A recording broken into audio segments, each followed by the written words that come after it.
how did you respond or react the last time you were in a situation where you were in way over your head? Like, I just want you to kind of pull that back to your mind, because I guarantee you've been in it. You've been in a situation where you were in way over your head. And so what did you do? How'd you react? How'd you handle that kind of like crisis situation where you got yourself, or just the situation seemed to be like you were in deep water? And maybe because you were in deep water, it felt like you were in deep trouble. Yeah? No? I'm the only one? Some of you are like shaking your head like, yeah, okay, you're with me. The rest of you, no? Like, you're doing just fine. Like, no problem? No? Some of you, yeah? I'm gonna keep saying it until I get like a little bit of affirmation here. All right, good. So I was thinking about this, and I was like, man, I feel like I've put myself in a lot of those situations. Like, not every situation where you're in over your head. In fact, I would say most of them you didn't put yourself in. But I'm one of those guys, like, I put myself in dumb situations like that. Like, I was like recounting my stories. Like, I have a specific memory during the winter of being stuck up to my chest, somewhere around here, in a snowdrift, because I decided it was a brilliant idea on a conference trip to go hiking up the highest mountain peak in February, and I alone, and then I got there to the mountain peak at sunset. You already know where this is going, right? So then I'm like coming down the mountain in the dark, and I got lost. And I mean, I'm in a place I have no idea where. I mean, I was out in California, and I was out in a mountain I'd never even tried to be to before. And I got lost and way off track to the point where I was supposed to be looking out at a major city, and I walked out to an edge of a cliff, and I looked out, and there wasn't a light in sight. That's how far off track I was. And so I start pacing, like I start trying to backtrack, and eventually I fell into a snowdrift, and I'm up to my chest in snow, and it's dark out, and I have nothing. My phone had shut down. I mean, I had nothing. And I put my head down into the icy snow. I thought, God, I know I deserve to die here. Like, I know that, but just like, God, help me out. Like, it wasn't like I was in over my head, but I felt like I was in over my head. And I have another time. I decided to go surfing. I was in college, and I decided to go surfing just before a hurricane hit the coast, because that's like you get awesome surf. Only like I was a little late to the game. Like, you should have gone out like the day before, but I decided to go out like just before the storm hit. And so I brought a friend out with me just to like keep his eye on me. He wasn't a surfer, but he just stayed on the coast, on the beach. And I went out. I mean, it was gorgeous. We drove up because the storm hadn't come in yet, you know? So like, it looks beautiful. But like, the waves are crazy insane just before the storm hits. And so after I spent an hour trying to get out past the break, I finally like was catching my breath, turned around, and I just got crushed by a monster wave. And the thing about getting in over your head is you don't even know which end is up. When you're getting tossed by a storm, when you get crushed by a wave, when you get in over your head, you're getting tossed and turned, and you don't even know which direction to go. You don't even know which direction to swim. Everything starts to go dark. You don't know how to get out of it on your own. Just in case you're wondering, I did survive. I lived. I made it out. I mean, some people wonder. They're like, what happened? I'm like,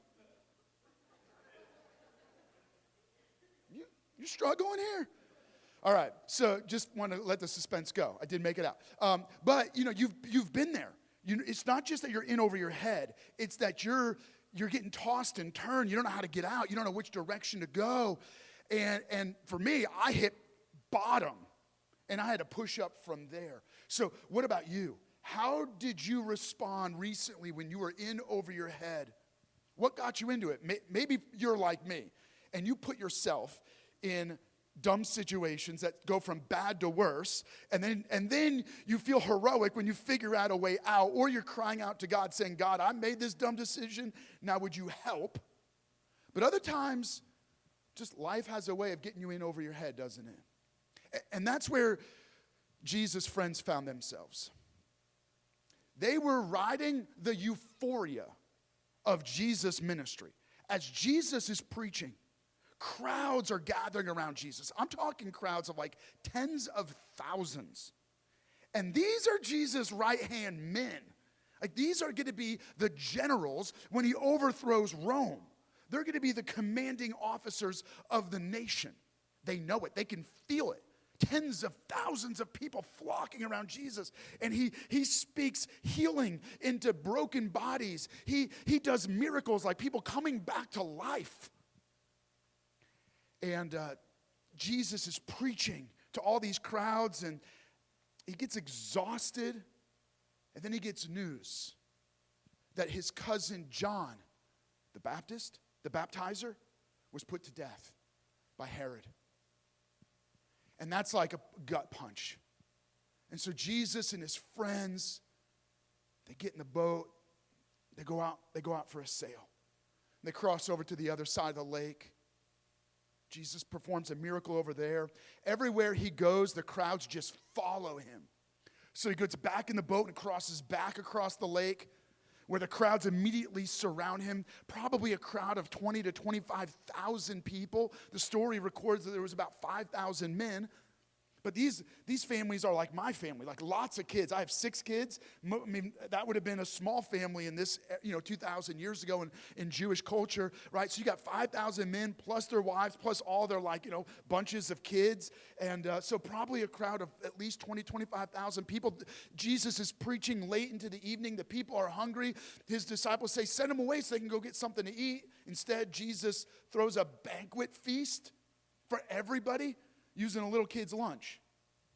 And with a few fish and the loaves, he feeds an entire crowd. There's leftover baskets, and the crowd is getting excited. They can feel it. They can feel the energy. This is the guy. This guy, Jesus, he's it. And so let me jump into the story. It's kind of told in several. In fact, the story of Jesus feeding the 5,000 is told in all 4 of the Gospels. But let's just read after the feeding of the 5,000, kind of this moment. It's found in the Gospel of John, chapter 6. I'm going to read verse 14 and 15. After the people saw this sign, Jesus performed. That's the feeding of the 5,000 men plus all the women and children. He throws a banquet for 25,000 people. The disciples pick up baskets of leftovers. Each of them has this giant basket of leftover food, meaning Jesus doesn't just do miracles. He does such a big miracle that there's leftover miracles. Some of you, you're praying for a miracle. You didn't even think to pray for leftovers. They began to say, surely this is the prophet who has come into the world. Jesus, knowing they intended to come and make him king by force, withdrew again to the mountain by himself. Did you catch it? You can feel this moment. There's like this frenzied energy in the crowd. I mean, who is this guy, Jesus? We've got to make him king. He's going to overthrow Rome. And there's word spreading among the crowd.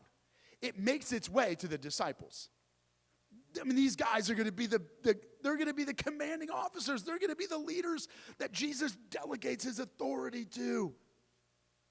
If you jump back to the Gospel of Matthew, chapter 14, verse 22, it tells kind of the same moment. Immediately, Jesus made the disciples get into the boat. So what does Jesus do? The crowd wants to make him king. So he sends his disciples away and he withdraws. What does he do with the disciples? It says, immediately Jesus made the disciples get into the boat and go on ahead of him to the other side, while he dismissed the crowd. After he had dismissed them, he went up on a mountainside by himself to pray. Okay, we got to unpack this for a moment. The crowd is euphoric. They see a king. They want a political empire. They want the resurrection, the reestablishment of the kingdom of Israel. They want the overthrowing of Rome. The disciples want to become the leading commanding officers. They feel the moment, and they're getting caught in the desires of the crowd. So you know what Jesus does? You need to get away from this. You need to get out of the frenzy of the audience. You need to get away from the intensity of the culture around you, because it will suck you in and it will drive you to places that you don't belong. It'll motivate you to do things that you were never meant to do. And so Jesus dismisses his disciples. Get in the boat, cross the lake. He puts clarity to their confusion. And he gives a specific destination and direction to their desires. He just gives them a next step. You need to get out of here and get away from this and get on in a boat and cross over. And then what does Jesus do? He doesn't let the crowd drive his destiny. He gets back alone with his Father. Sometimes in the excitement of a moment, you can let the enthusiasm of a situation redirect you from what you're supposed to be doing, and Jesus didn't allow that to happen. You want to know how he avoided it? He spent time alone with the Father God in prayer. Maybe sometimes you're going to get caught up in the kind of the energy of social media or the energy of your peer group or the energy of what's going on around you, and what you and I need to do in order to stay focused on what we're about is just getting alone with Jesus. Just spend a little bit of time alone with God, and it will remind you of why you're here. And so that's what Jesus does. And the specific wording is, immediately he made his disciples get into the boat. He actually, kind of by authority and force, said, get in the boat and get out of here. Sometimes God has to command us to do things that go against our own wishes because he knows what's best and better for us. And then what does Jesus do? He goes up alone on a mountainside. And what happens? So you probably, some of you know the story. They get in the boat and they set sail. Jesus isn't with them. And this is really they already did this once that day. They got in a boat. They got away from the situation. And it was like a cruise. You know, when you get in over your head, you didn't intend to get in over your head. You actually just went for a boat ride. And it was supposed to be fun. It was supposed to be smooth sailing on still waters. And you know what I've discovered? No matter what your dreams are, no matter what you intended to happen, you might have dreams to have smooth sailing on still waters, and inevitably storms come your way. It doesn't have to be your fault. You don't have to make a dumb decision to go hike up a mountain in the middle of the winter without any gear. Just life happens. You don't have to go surfing just before a hurricane hits in order to get yourself in over your head. Just live a little bit of life, and storms have a way of finding you, don't they? And in fact, that's kind of one of the key things I want to share with you today is that life leads you into storms, whether you're following God's direction or not. They were doing exactly what Jesus told them to do. They were right where Jesus told them to be, and they were getting devastated by a storm. They're out in a boat, and the boat ride should have only been, it was like a 4-mile boat ride. And they're sailing. I mean, these are 4 of the guys in the boat are fishermen. You got Peter and Andrew, James and John, right? I mean, they work together. They're fishermen. They know these waters. They fish these waters. They know how to navigate these waters. They're used to fishing in the middle of the night, right? You remember different stories? We fished all night. We didn't catch anything. They're used to being in the lake in the middle of the night, navigating. This is different. They also know the dangers of these waters. And what was a 4-mile boat ride that these guys should have easily done within an hour or two, now it's about 8 hours later. It's maybe 4 or 5 a.m., and they have not reached their destination because they've been fighting this storm.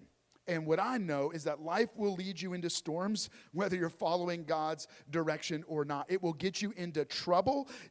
Life will bring you chaos in the midst of that. And so here's what I want you to see. Because the situation often, when you get in over your head, you're not going to like this part. It tends to go from bad to worse, doesn't it? You're like, okay, if I can just make it through today, and then you get to tomorrow, and you're like, you got to be kidding me. How could it get any worse? It gets worse for these guys. They're fighting a horrific storm. Now, what you may not know is the location of the Sea of Galilee, where these guys are sailing, is notorious for sudden, fierce storms because the mountains kind of create a funnel that kind of pushes weather patterns right onto the Sea of Galilee. And so it's notorious for this. In fact, my wife and I had the privilege of going to Israel, and we stayed in a city right on the banks of the Sea of Galilee. In fact, the next morning when I got up, I went for a jog, and I kind of jogged along that beach, which was absolutely stunning. But the night we got there, we're in the hotel, and I'm telling you, a sudden storm hit, and it rocked this hotel. I mean, we were with a group of pastors, and we're just sitting there I cannot believe this is happening. It was terrifying. And I'm a stupid guy who climbs mountains in the middle of the winter and gets lost, okay? Like, I'm not really that thrown off. I was sitting with my wife like, this is unbelievable. Like, this is frightening. It felt like it was just going to knock this hotel right down, meaning that's what this area is known for. And these guys are getting rocked, and in the middle of a devastating storm. Listen to this. Verse 25 and 26. Shortly before dawn, Jesus went out to them walking on the lake. See, it went from bad to worse. You're like, what? Jesus is coming. Not in their minds. No. In their minds, when the disciples saw him walking on the lake, they were terrified. It's a ghost, they said, and they cried out in fear. Now, you hear that, and you're like, that doesn't make any sense. Yeah, but you got to put yourself back 2,000 years ago. You know all kinds of things about, storms and weather patterns. You know about what's going on in the sea and oceans. Like, you've learned things in high school in college that this stuff wasn't discovered yet. You know what they thought? You know where they thought storms came from? Spirits. Demonic things. Happening where? In the ocean. In the seas. They thought sea monsters reached out of the ocean and devoured boats. They thought all the storms around them were spiritual forces fighting. Not just Jewish people, like all the different religions of the time. Everything bad happened in the sea. All the spiritual stuff, it lived in the water. And here they are fighting a physical storm, already scared, thinking, this is supernatural. This is demonic. I don't know what's going on. We don't deal with this kind of stuff. Something evil is happening. And in the middle of that, they see a phantom, a ghost walking. You know what they feel? The grim reaper is on his way. And all they have is their life flashing before them. They're about to die. They're about to be devoured by demons and spirits. That's what they're thinking. So you read it like with a 2025 lens. You got to go back to their world. Even the Greeks and the Romans, when they talked about the gods and goddesses, there was wars in the waters. So for them, this moment went from bad to worse. Not just fighting a storm, but now they're going to get eaten by demons and spirits, and their whole life is about to be destroyed. And there's this moment, he goes, they cry out, it's a ghost. They cry out in fear. They see a ghost. Jesus sees them. They're terrified, and Jesus is on his way to them. They want him to go away. They want to get away, and Jesus is on his way to them. Some of you, when God starts coming close to you, you just want to get away. It feels like the situation's going to go from bad to worse if God gets involved, because he might do things in your life that you don't want him to do. He might ask things of you that you don't want him to ask. And so you'd rather just get away from the situation. You'd rather just get away from God. Meanwhile, God just keeps getting closer and closer. Only you don't recognize it as God. You see it as a phantom. You see it as something supernatural and spiritual that's about to wreck and rock your life. And they'd rather Jesus get away from them because they don't recognize Jesus as Jesus. But what I can assure you is that Jesus always sees those he loves. Jesus saw them in the boat when he was on the mountain in prayer. I promise you, whatever deep water you've been in recently, whatever you've been walking through, whatever you've been walking through as a church, what Joel and Crystal are walking through, Jesus sees. It is not outside of his sight. When Jesus is making intercession for us, when he prays for us, he sees everything. Jesus always sees those he loves. And he loves you. He's for you. And so what I want you to catch is this. He always sees you in the storm. Whether you got yourself into the storm, or it's just a sudden storm that hit you, or life rocked you, Jesus always sees you in the storm. And when Jesus sees you in the storm, he comes to you. What did Jesus do? It said that Jesus immediately said to them, "Take courage, it is I. Don't be afraid." They want Jesus to go away, and yet Jesus comes close And when Jesus speaks, he says, take courage, it is I, don't be afraid. Lord, if it's you, Peter replied, tell me to come to you on the water. I've long thought how crazy this situation is. It sounds ridiculous when you read it. Peter is in the boat. He's scared for his life. He thinks they're about to die. Then he sees what they fear is a phantom or a demon or some type of spiritual creature. And then Jesus says, take courage. It's I. Don't be afraid. And Peter's first response is, then tell me to get out of the boat and walk to you. What that tells you is this. A fisherman who wants to get out of a boat rather than stay in the boat is a guy who's in a lot of trouble. He's used to dealing with boats, meaning the situation is so far beyond his control that he's recognized that he has zero control, and he'd rather get out of a boat that he's used to and go after Jesus. Life has a way of doing this to you. Here's if some of you I've seen like in our church people wear hats or they wear shirts that say, faith triumphs over fear, right? And so that's like a big statement I want you to make, right? Like, you believe that, right? Faith triumphs over fear. Peter and his buddies are scared out of their minds. And we know the answer is faith, right? Faith triumphs over fear. But you've heard that before. What I've often wondered when I hear this is, what does that actually look like? What does that mean? Because it sounds cool and it sounds like the right shirt to wear, but what does it look like for faith to triumph over fear? What it looks like is this. Faith triumphing over fear is recognizing that God will meet you in your storm. When I say that faith triumphs over fear, what I mean is that God will meet me in my storms. That God will meet you in your storms. Here's the thing that you can't see in this story. And so I got to kind of bring it out to you. Fear recognizes that chaos is bigger than God. That's what fear fears. That whatever my troubles, whatever I'm in over my head is bigger than my faith. It's bigger than my God. Now let's go way, way back to the beginning of the story. Let's go back to creation. When we read the creation account, we read that God created everything out of nothing, right? That there was nothing, but there was God. And then He spoke into the nothingness everything.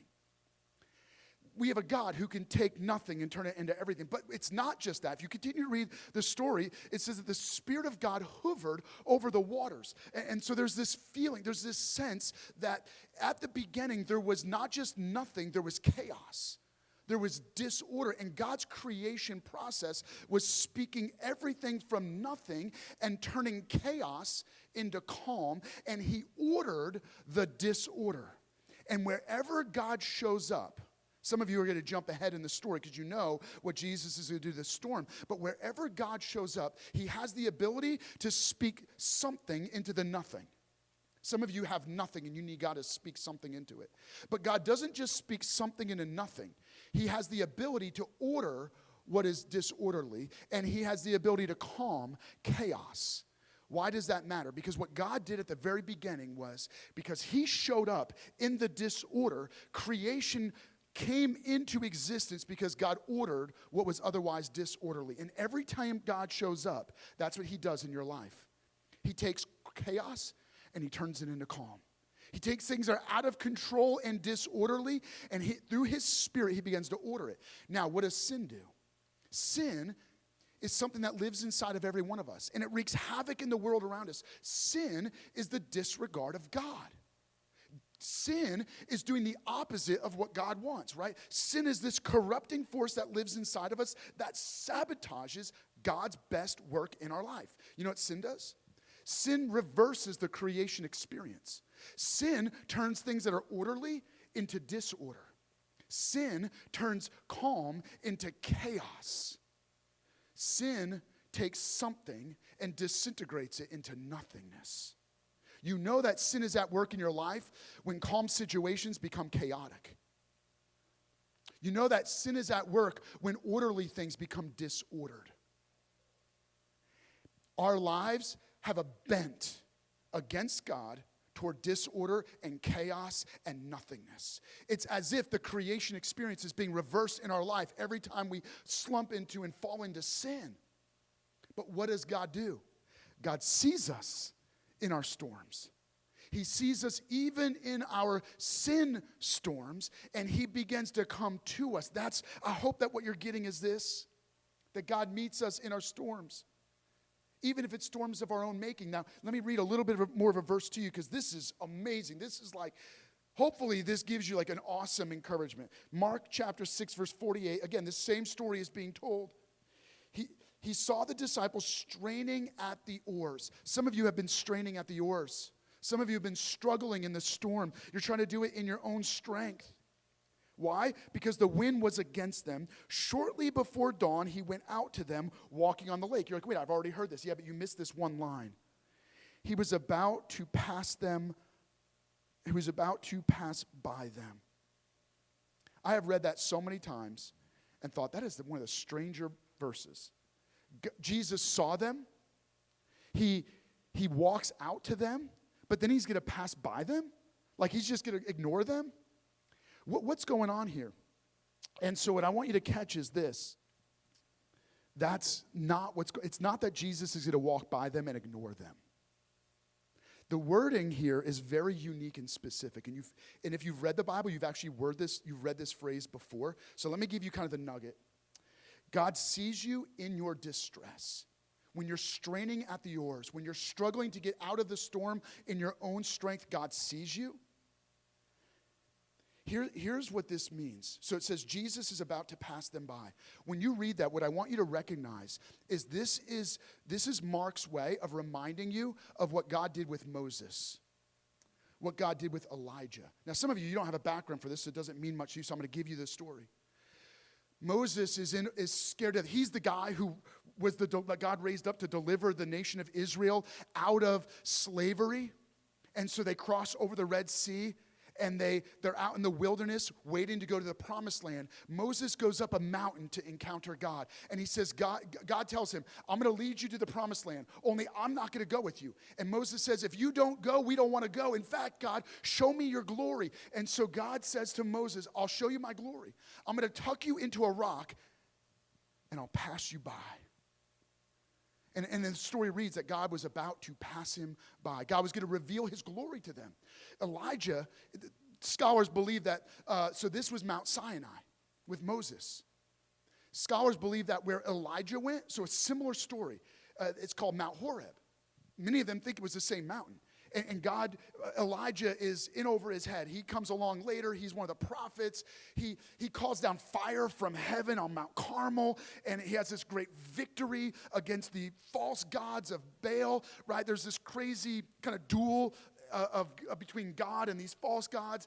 And Elijah thinks that big, great revival is going to come, and it doesn't. In fact, Queen Jezebel says, I'm going to kill Elijah.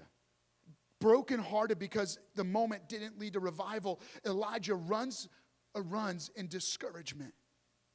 He gets out of there. In fact, he's so discouraged that he hides under a tree and says, God, just kill me. And the storm clouds of doubt and despair and depression began to swirl around Elijah, and God lets him sleep and then provides food for him. And then lets him sleep and eat some more. And finally, after Elijah is no longer starving, hungry, and no longer tired, he says, all right, let's talk. And he brings Elijah up to Mount Horeb, where it says that he tucks him into another little cave, a cleft in the rock. And it says that wind rocks the mountain. And he says, God's not in the wind. And fire sweeps over and storms hit. Kind of reminiscent of what happened with Moses on the mountain. And God's not in any of that. And then it says that God shows up in a still, razor-thin whisper. And God's in the whisper. And it reads this way. God passes by Elijah. What's happening in this story is Jesus is out walking on the water, and what he's going to do is he's going to pass by the boat, and as he passes by, they're going to get a glimpse of the glory of God. They're going to get a glimpse of God's presence in the midst of their storm. And Jesus, about to pass them by, they cry out to him. And Jesus speaks to them. Take courage. Don't be afraid. It's I. And Peter says, then call me and invite me out onto the waters. Okay, for some of you, God wants to pass by you so you encounter him. So that you have an encounter with heaven. In the midst of your storms, whether it's sin storms and doubt storms and depression storms, or it's a financial storm, it's a marriage crisis, it's a family crisis, whatever the storm, God sees you in it. He sees you in your distress, and he wants to pass by you. He wants you to get a glimpse of his glory. They had an encounter that Moses and Elijah never did. Moses couldn't see the face of God. Elijah didn't see the face of God. But they're looking Jesus right in the eye. God shows up face to face with them. They talked to God. They're able to encounter heaven in the midst of their storms, their fears, their troubles, and their doubts. Some of you, what you need to know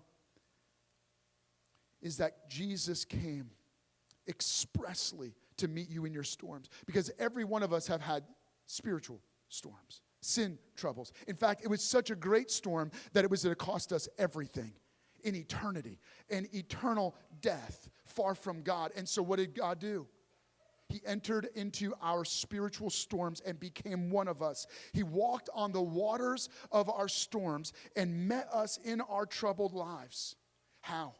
By giving his life on the cross. By dying a death that only he could die, that we deserve. Giving his life to give us life. He met us in the spiritual chaos. When we thought the whole world was going to devour us, when we thought demons were rising up out of the waters to drag us down, Jesus met us, he died for us, he rose from the dead to defeat death, hell, and the grave, and he offers us new and forever life. And faith triumphs over fear. And when you believe in Jesus by faith, your life is changed and transformed. And then you have confidence that God will continue to meet you on the waters. Let me read to you. Peter says, if that's you, then call me. Tell me to come. And Jesus says, come. Then Peter got down out of the boat, walked on the water, and came toward Jesus. Now, you've heard this story told. And, you can often kind of like throw Peter under the bus because he sees the waves and the wind and he gets scared and he starts sinking, which we'll get to in just a moment. But the point is this. When you're in the storm and you're in trouble, you know what God always does? He always invites you closer. God invites you closer to him. In fact, that's not the point of the storm, because God's not sending storms. But God will always meet you in the storm. And what God does is he takes the fear that is naturally aroused from the storm and he will stretch and grow your faith. Because why? How does he do that? He invites you closer to him. I mentioned that when I was trapped in the snow, I put my head down and I literally said, God, I was like, God, I know I'm an idiot. I know I shouldn't be here. I made a dumb decision, but I'm here.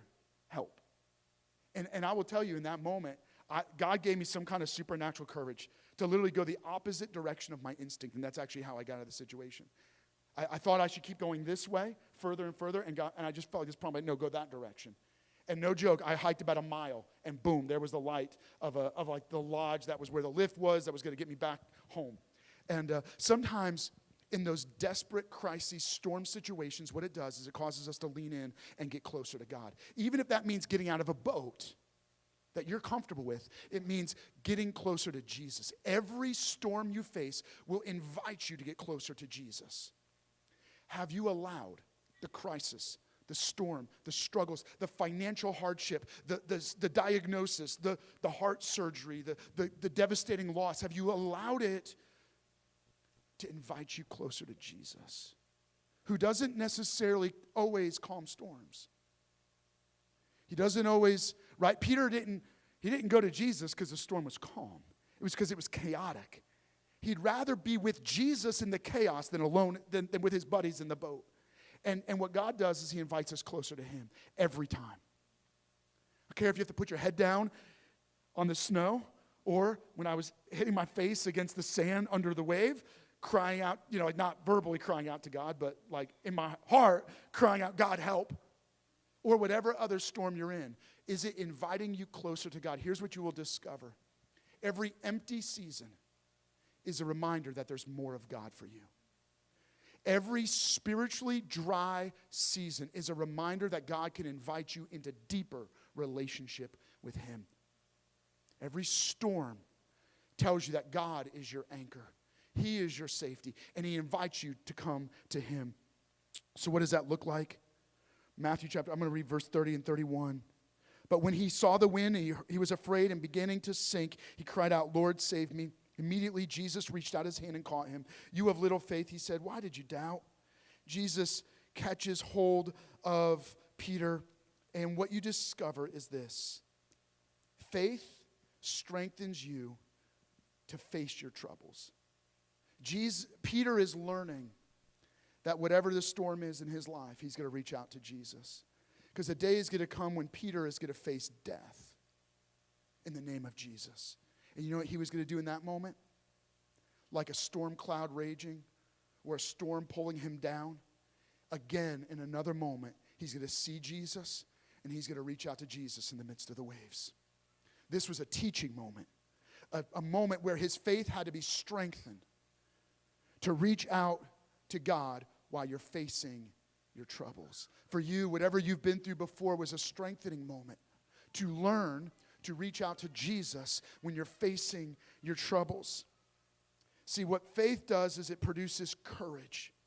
And courage puts action to your faith so that you can walk on and walk in storms. Let me say it this way. God wants to give you the kind of faith that can step on storms. The kind of faith that can dance on disaster. It sounds insane. It sounds supernatural. That only God can give that kind of courage. That everyone else is looking at your life and going, how could they possibly talk that way? How could you talk with any feeling of positivity in the midst of such crisis and disaster? And I would be terrified. I'd be overwhelmed because you've learned the miracle, the art of stepping on storms by faith, of reaching out to Jesus in the midst of disaster and saying, I don't know how I'm going to get through this, but Jesus. You see it? Only faith in Jesus accomplishes that. And it gives you courage to step out and walk and trust no matter what is going on in your life. Let me wrap this one up. Let me read. Immediately, Jesus reached out his hand and caught him. "You have little faith," he said. "Why did you doubt?" And when they climbed into the boat, the wind died down. Those who were in the boat worshiped him, saying, "Truly, you are the Son of God." I just described kind of this moment to you of what's going on 2,000 years ago in their thinking. And another translation says that they looked at Jesus afraid. And they said, "Who is this that even calms the wind and the waves?" You know what they were saying? What kind of man can calm the gods? Or, in a Jewish tradition, what kind of human being can calm the demonic spirits in the waters, can put spiritual storms to rest? And their jaws are dropping because they just recognized Jesus is God, who can crush the gods, can crush spiritual crisis. And what they discovered also is something even more remarkable. They knew that Jesus had the power to turn loaves and fish into a buffet. They knew that Jesus had the power over life and death. They saw him heal the sick. They saw him give sight to the blind. They knew that Jesus had the power to give strength to lame legs. But they did not know that Jesus would care enough to walk out on the water to meet them in a storm. They didn't know that God loved them that much. And what they discovered for the first time is a nearby God. A God who comes close in your troubles. You know what fear does? Fear grows in the absence of faith. You know what faith does? Faith grows when it's stretched and challenged. Faith grows when it's tested. It's the testing of your faith that produces growth in your relationship with God. See, storms don't destroy your faith. They stretch and they strengthen your faith. That's what God is doing. Again, God doesn't cause the storm. God shows up in the storm. God sees you in the storm. But what God does is he in the midst of the storms, Whether it's a faith storm, a doubt storm, a depression storm, whether it's a financial storm, a marriage storm, a relationship storm, whatever the storm, He will see you in it. He'll meet you in it, in your distress. And then He'll begin to grow your faith. Your faith only grows when it's tested. Your faith only grows when it's stretched. It's strengthened when it's stretched. It's a little bit like muscles. That's why some of you go to the gym. You know what you're doing? You're causing pain and discomfort to your muscles. The reason why you got to put more weight on the bar is because your muscles will have a muscle memory, and they will get comfortable over time if you keep doing the same thing. And so you got to add more weight, which then stretches and hurts and damages the muscle so that when it's repaired, it rebuilds stronger. Some of you, you've been through the storms, and what God is doing supernaturally is He's rebuilding your faith muscles stronger. I want to encourage you that what you're going through as a church is strengthening your faith muscles. It's making you stronger and better spiritually. Don't resist and fight against the very thing that God wants to use to transform your life. So now, I want to land this with you. I want to give you space to respond right now. And so I want to pray over you, but then I'm going to invite you to respond, right? Because every person in the boat had an opportunity to respond, right? You don't have a choice. Like, no matter what, you're in the boat. And so every one of us here, we're all in the boat. And there's storms raging. And so what are you going to do? You can stay in the boat and like just terrified out of your mind, or you can allow God to stretch and strengthen you. And so would you allow me to pray over you for a moment? And then I'm going to invite you to respond. Heavenly Father, thank you because you see us. Jesus, thank you because you meet us in the storms, in the troubles, in our challenges. You saw us and you've come to us and you're about to pass us by. God, I believe that there's individuals today that you're going to pass by them and you're going to show them your glory. You're going to reveal your presence to them.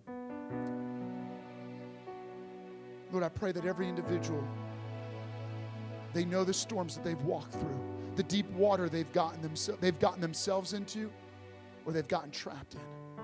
And God, what you want to speak to them is that you see them, you've come to them, and you're strengthening them. So Jesus, we welcome you in this moment. Thank you that you love us that much, that you don't just perform miracles. You don't just feed the hungry. You show up. You show up in our struggle. You show up when we don't have words to speak. And you pass us by. So now I want to invite you to respond. You know, every week, Pastor Joel will invite you to have some type of response moment. So I'm going to walk you through that. For many of you, you just need to come and pray. Do you need to come forward? Not necessarily, but you know what coming forward does? It's like stepping out of the boat. It's like walking out and saying, God, you don't need me to do this, but I need to do this because I'm putting action to my faith. For some of you, taking communion, it could be a weekly tradition for you. You know what taking communion is? It's meeting Jesus. It's having Thanksgiving dinner with Jesus in the midst of your suffering. That's what communion is. We take communion, we're reminded of Jesus' broken body and his spilled blood. We are having Thanksgiving with Jesus in the midst of his suffering, knowing that Jesus meets us in our suffering. That's what you're doing when you take communion. Don't miss that moment. You can give, and some of you, giving is just kind of like a tradition that you do. Can I encourage you? You know why we give? We give in celebration. God, you've given everything I have, you gave to me. I deserve nothing. I've earned nothing. Everything I have in my life. You gave me breath in my lungs. You gave me skills to work, to earn anything. And so when we give, we're just saying, God, I'm giving back as a thanks. He asks for 10%. But I hope that you're past that you wouldn't just give 10%. You give above and beyond. You say, God, thank you. I mean, I'm a guest today, so I could say these kind of things like, hey, most churches, only about 5 to 8% of people actually tithe. Lifehouse Shenandoah, be generous. give above and beyond. I hope more than 5 to 8% of you give generously through your tithe, through your offerings. Imagine what God can do if more of you just gave sacrificially and generously. Trust God with your giving because he's given you everything you have. And some of you, you're in a crisis. You're in a situation. You need someone else to pray for you. Pastor Benny, myself, I'll be on the other side of the platform. We'd love to pray with you. Come, talk to us. So right now, we're going to give you space to respond. Take a few minutes. Take communion. Give. Come forward in prayer. Ask for prayer. Take a few moments. Maybe where you're at right now, you just need to get on your knees and say, God, would you meet me in my storm? Would you stretch my faith? Can we give you a few minutes to do that right now?